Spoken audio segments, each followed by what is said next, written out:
ராமாய ராமபத்ராய ராமச்சந்திராய வேதசே ரகுநாதாய நாதாய சீதாயா பதையே நமஹா. சுந்தர ராமன், அழகிய ராமன். காவேரி பாக்கத்துக்கு அருகே 2 கிலோமீட்டர் தூரத்தில் இருக்கும் அழகிய ராமர் சன்னதி. பெருமான் திருநாமமே அழகிய ராமர். இங்கே சுந்தர வரதராஜ பெருமானையும் அழகிய ராமரையும் இன்று தரிசிக்க போகிறோம். இந்த பெருமான்களுக்கே அழகூட்டும் தாயார் சுந்தரவல்லி தாயார். அழகுக்கு பிராட்டி, அந்த பிராட்டிக்கு அழகனான எம்பெருமான். எதையோ காட்டி சாஸ்திரங்களையும் சம்பிரதாயங்களையும் உபதேசங்களையும் காட்டி பகவான் நம்மை திருத்த பார்க்கிறார். ஆனால் அதனாலெல்லாம் நான் திருந்தாத போது தன் திருமேனி அழகையே காட்டி திருத்துகிறான். தன்னையே அடியார்களுக்கு நல்குகிறான். ராமனின் பெருமையே தம்மையே தமர்களுக்கு நல்கக்கூடியவர். இதை பற்றி ஜிதந்தே ஸ்தோத்திரமே கூறுகிறது. நதே ரூபம் நச்சாகாரஹா நாயுதானி நச்சாஸ்பதம் பக்தானாம்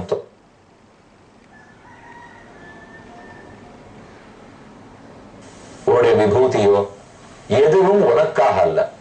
அவை எதுவுமே உனக்கு தேவையில்லை. பெருமானுடைய இந்தந்த உருவத்தால அவனுக்கு பெருமை சேரப் போகிறது, அல்லது அவனுக்கு அனைத்துலகமும் சொத்து என்பதால அவனுக்கு பெருமை. அவன் பெருமை அவனுக்கு இயற்கையானது. எதனாலும் அது உயரவும் போவதில்லை, உயர தேவையில்லை, இடமும் இல்லை. என்ன செய்தாலும் அது குறையவும் போவதில்லை. பின் எதற்காக இத்தனை உற்சவம், கோலாகலம், பரியட்டங்கள், கோவில்கள், உருவங்கள், இத்தனையும் எதற்கு? எல்லாம் உன் பக்தர்களை ஈர்க்கும் பொருட்டு, அவர்களுக்கு பக்தியை பெருக்கும் பொருட்டு. அதே விஷயத்தில் தான் இங்கு ராமனும் பிராட்டியும் சுந்தர வரதனாக சுந்தரவல்லி தாயாராகவே எழுந்துள்ளி உள்ளார்கள். தாயார் மூலவரை தரிசித்துக் கொண்டோம். சுந்தரவல்லி தாயார் இதோ உற்சவர் திருத்தாயார் சுந்தரவல்லி. பார்ப்பதற்கே அந்த அழகு. ஒரு திருக்கையால் அபயம், மற்றொரு திருக்கையால் தன் திருவடிகளை காட்டிக்கொண்டு எழுந்துள்ளி இருக்கிறார். அடுத்து பெருமான் மூலவர், உற்சவர், சுந்தர வரத பெருமான். மூலவரையும் தரிசித்தோம். ஆச்சரியமா, எப்படி காஞ்சியில் வரதராஜ பெருமான் இருப்பரோ அவருடைய ஓர் பாதி உருவமாகத்தான் இந்த பெருமானும் எழுந்துள்ளி உள்ளார். பெருமாள் ஸ்ரீதேவி பூதேவி நாச்சியாரோட தரிசனம் கொடுக்கிறார். சுந்தர வரதனை தரிசித்து அழகிய ராமரை சேவிக்க வருகிறோம். வரதனும் சுந்தரன், ராமனும் சுந்தரன், ஒன்னே வித்தியாசம். தமிழில் அழகிய ராமர்னு கூறிக்கொள்ளுகிறோம், வடமொழியில் சுந்தர வரதன் சொல்லிக் கொள்ளுகிறோம். ராமன் காண்பவர்கள் மனத்தை பறிப்பவன், வரதன் கண்டவாற்றால் தனதே உலகனன் நான் காண்தகுதோள் அண்ணல் தென் அத்தியூரர் கடனக்கீழ் பூண்ட வன்பாளன் இராமானுஜனை பொருந்தினமே என்று திருவரங்கத்தமுதனார் சாதிக்கிறார். வரதராஜ பெருமானுடைய தோள்களின் அழகு, அவர் 4 திருக்கைகளாலே திவ்ய ஆயுதங்களை பற்றி இருக்கும் அழகு, அபயம் கொடுக்கும் அழகு, எல்லாமே பேரழகு. வரதன்னு சொன்னால் கேட்பவர்கள் கேட்கும் வரத்தை எல்லாம் நல்குபவர். அன்னியிலிருந்து சம்பிரதாயத்துக்காக திருமங்கையாழ்வாருக்கு செல்வம் பெற்றுக் கொடுத்த போதோ, அல்லது ராமானுஜரையே ஸ்ரீவைஷ்ணவ சம்பிரதாயத்துக்காக ஏற்படுத்தி வைத்த போதோ, ஆளவந்தாருடைய சரணாகதியை ஏற்றுக்கொண்டதோ, அனைத்தும் காஞ்சி வரதராஜ பெருமான். அந்த வரதனையே இங்கு சுந்தர வரதனாக சேவித்துக் கொண்டோம். இனி அழகிய ராமர் எம்பெருமான். மூலமூர்த்தி ராமர், நடுவில் ராமன், அருகிலே லக்ஷ்மணன், ஓர்புறத்தில் சீதை, அருகில் ஆஞ்சநேய சுவாமியோட கூட எழுந்துருளி உள்ளார்கள். இந்த கோயிலில் ஒரு தனிச்சிறப்பு. மடப்பள்ளி நாச்சியார் எழுந்துருளி உள்ளார். அந்த நாச்சியார் தளிகை பண்ணும் திருக்கோலத்திலேயே உள்ளார். பல கோயில்களிலும் மடப்பள்ளி, பெருமானுடைய திருமடப்பள்ளியில் ஒரு நாச்சியார் இருப்பார். அவர் தான் அங்கு இருக்கிற எல்லா காரிய கிரமங்களையும் கவனிப்பதாகத்தான் ஐதிஹ்யம். அவரால் தான் அந்த மடப்பள்ளியில் எல்லா தளிகளுமே நடைபெறும். இங்கும் மடப்பள்ளி நாச்சியார் உள்ளார். ஆனா இங்க ஒரு சிறப்பு, அவர் அணிந்து கொண்டிருக்கும் புடவை, பாவாடை, அவருடைய திருமேனி, இதெல்லாத்தையும் சேவித்தால் சமைப்பதற்கு எப்படி இழுத்து கட்டி கொண்டு செய்ய வேண்டுமோ அதை போல அவருடைய திருமேனியிலேயே புடவையோட பாவாடையோட எழுந்துள்ளி உள்ளார். மடப்பள்ளி நாச்சியாரையும் தரிசித்தோம். இனி அழகிய ராமன் பெருமான், பட்டாபிஷேக திருக்கோலம், உற்சவமூர்த்தி, நடுவே ராமன், சீதை, லக்ஷ்மணன், ஆஞ்சநேய சுவாமி. இங்கு ஆஞ்சநேயர் ஏற்கனவே ராமர் ஸ்தூபம் அவருடைய திருவடிகள், சிவப்ப ஆஞ்சநேயர் ஆகியோரை தனியா சேவிச்சிருக்கும். இப்ப ராமரோடு கூடியிருக்கும் ஆஞ்சநேய சுவாமியை தனித்து இங்கும் சேவித்துக் கொண்டோம். இந்த சன்னிதானம் மிக பழமையானது. வெகு சீக்கிரத்தில் ஜீர்ணோத்தாரணம் நடைபெற்று திருப்பணி நடந்து சம்பிரோக்ஷணமும் நடைபெற வேண்டும். பக்தர்கள் எல்லாரும் ஒரு முறை கண்டிப்பாக காவேரிப்பாக்கத்து அருகே அழகிய ராமர் திருக்கோவிலத்துக்கு வந்து இங்கு பெருமானை மங்களாசாசனம் பண்ணி அனுகிரகமும் பெறணும். தங்களால் இயன்ற உதவியையும் அவசியம் செய்து கொள்ள வேண்டும் என்று பிரார்த்தித்துக் கொள்கிறேன்.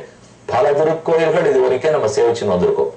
நீங்களும் பல பேரும் அதுக்கப்புறம் இதை தெரிஞ்சின்ற பிற்பாடு பக்கத்தில் இருக்கிற கோவில் என்று போய் தரிசித்து வருகிறீர்கள். அது ஒரு முறையாக இருக்கக்கூடாது. அடிக்கடி போய் மாதத்துக்கு ஒரு முறையோ 2 மாசங்களுக்கு ஒரு முறையோ தரிசித்த அனுகிரகம் பெறணும்னு வேண்டிக் கொள்ளுகிறேன். நாம் நேற்றோடே சுந்தர காண்டத்தின் இறுதி சர்க்கத்தை பார்த்தோம். இனிப்ப வருடமும் பிறந்து விட்டது, சுந்தர காண்டமும் முடிந்து விட்டது. இனி கடைசி காண்டம் யுத்த காண்டம். ரொம்ப முக்கியமான காண்டம், ரொம்ப பெரிய காண்டம். இருக்கிறதுலேயே 6 காண்டங்களுக்குள் பெரிய காண்டம் அயோத்தியா காண்டம் பெரியது. அதற்கப்புறம் யுத்த காண்டம் தான் பெரியது.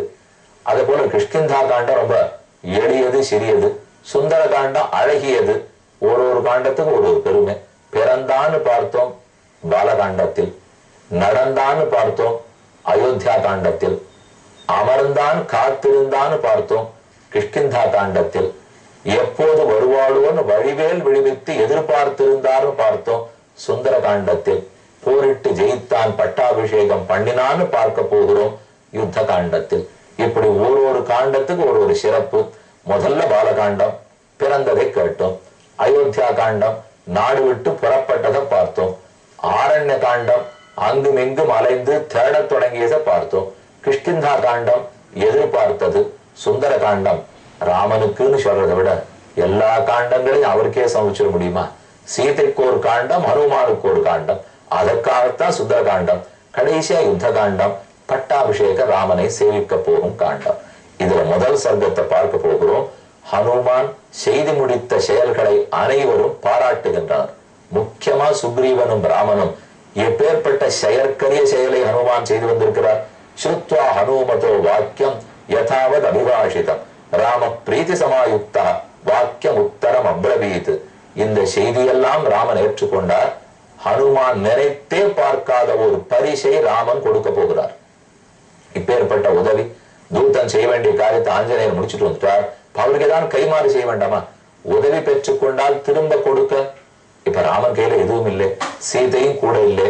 அப்ப எதை கொடுத்தார்னால் யோசித்து பார்த்து தன்னையே கொடுத்து விட்டார். இப்ப இத்தனை நாள் என்ன சொல்லிடுங்க, அழகிய ராமன்னா தம்மையே தமக்கு நல்குகிறான், தன் திருமேனியே அடியார்களுக்கு கொடுக்கிறான்னால் நேர அருகே எழுந்து வந்து ஹனுமானை கட்டி அணைத்து தன்னையே அவருக்காக சமர்ப்பித்து விடுகிறான் ராமன். அதுதான் யுத்த காண்டத்தினுடைய முதல் சர்க்கத்துல பார்க்க போகிறோம். கிருத்தம் ஹனுமதா காரியம் சுமஹத் தரிசுல்லபம் மனசாபிய தன்யேன நசக்கியம் தரணீதரே. இப்பேற்பட்ட காரியத்தை உலகத்தில் யாரும் நினைத்தும் பார்த்திருக்க முடியாது. கருடனோ வாயுவோ நீரோ தான் தாண்டி இருக்க முடியும். யோ வீரிய பல சம்பன்னா ந சமஸ்யாத் தனுமதா. வீரியத்திலோ பலத்திலோ மதியூகத்திலோ எடுத்த செயலை முடிக்கும் திட்பம், வினை திட்பம், அதிலோ உமக்கு நிகராக 6 உள்ளார்கள். குறியாத்ததனுராகேன தமாக புருஷோத்தமம். ஒரு தூதனை 3 வகையாக பிரிக்கலாம். இந்த தூதர்கள் உத்தம தூதர்கள், மத்தியம தூதர்கள், அதம தூதர்கள். மூவரும் யார்? எந்த எஜமானன் சொல்லி அனுப்பித்த காரியத்தையும் முடித்து கொண்டு அதோட சம்பந்தப்பட்ட மற்ற காரியத்தையும் முடித்து கொண்டு வருகிறானோ அவன் உத்தமனான தூதன். எஜமானன் சொன்ன காரியத்தை மட்டும் முடிச்சுட்டு சம்பந்தப்பட்ட காரியங்கள்லாம் தொடாமலே வந்துடுறானோ அவன் மத்தியம தூதன். எஜமானன் சொன்ன காரியத்தையே செய்யாம வந்துடுறானோ அவன் அதம தூதன்.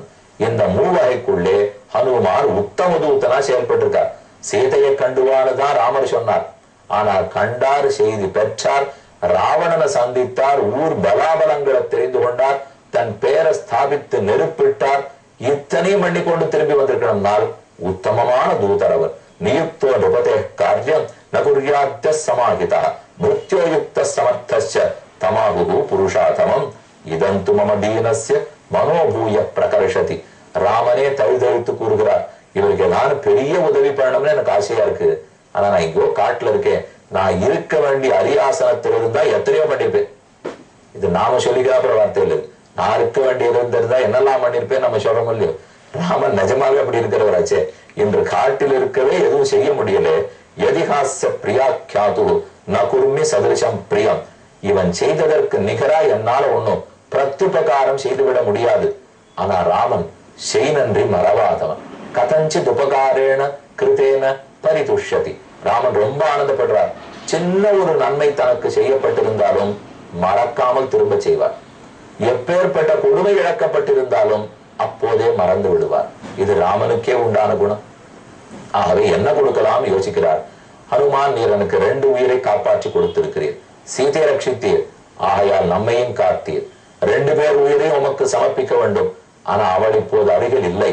ஆகவே ஒண்ணு செய்கிறேன், என்னை உமக்கு சமர்ப்பிக்கிறேன், என்னையே கொடுக்கிறேன் என்று அணைத்துக் கொண்டான். அப்ப தன்னை தானமாக கொடுத்து விட்டான்னு கொள்ள வேண்டும். ஏஷ சர்வஸ்வ பூதஸ்து பரிஷ்வங்கோ ஹனுமதா மயா காலமிமம் பிராப்ய தத்தஸ்தஸ்ய மகாத்மனஹ. ஏஷ சர்வஸ்வ பூதஸ்து, என்னையே உமக்கு கொடுக்கிறோன்னு கிட்ட நெருங்கி அணைத்துக் கொண்டான். அன்று ஹனுமானுடைய திருமேனியில் ராமன் திருமேனியின் வாசனை ஒட்டிற்று. இன்னைக்கும் சிரஞ்சீவி ஆஞ்சநேயர், அவர் இன்னும் மோட்சத்துக்கு போகாம இந்த லோகத்திலேயே தான் இருந்துட்டு இருக்கார். அவர் எந்த தைரியத்துல இங்க உட்கார்ந்து இருக்காருனால், எப்ப சொல்லணும்னாலும் ராமநாமம், எப்ப நினைக்கணும்னாலும் ராமன் திருமேனி, எப்ப தொட்டு பார்க்கணும்னாலும் அன்றவன் ஆலிங்கனம் பண்ணி கொண்ட வாசனை அவருடைய திருமேனியில் இருக்கு. அதையே நினைத்து நினைத்து கொண்டு வாழ்ந்து கொண்டே இருக்கிறார். அதனாலதான் அவருக்கு இங்க இருக்கிறதுக்கு இன்னும் கால் பொருந்துகிறது. நமக்கும் ஒருவேளை அந்த அணைப்பு கிடைத்தால் அந்த நிலையிலேயே அதையே நினைத்து கொண்டு வாழ்நாளை கழிக்கலாம். மனதளவிலாவது அனைவருக்கும் ராமனின் அணைப்பு கிட்ட வேண்டும் என்று வேண்டிக் கொள்ளுகிறேன். கொடுத்தார். இத்யுக்தா பிரீதி கிருஷ்டாங்கா ராமஸ்தம் பரிஷஸ்வஜே ஹனுமந்தம் கிருதாத்மானம் கிருத வாக்கியம் உபாகதம்.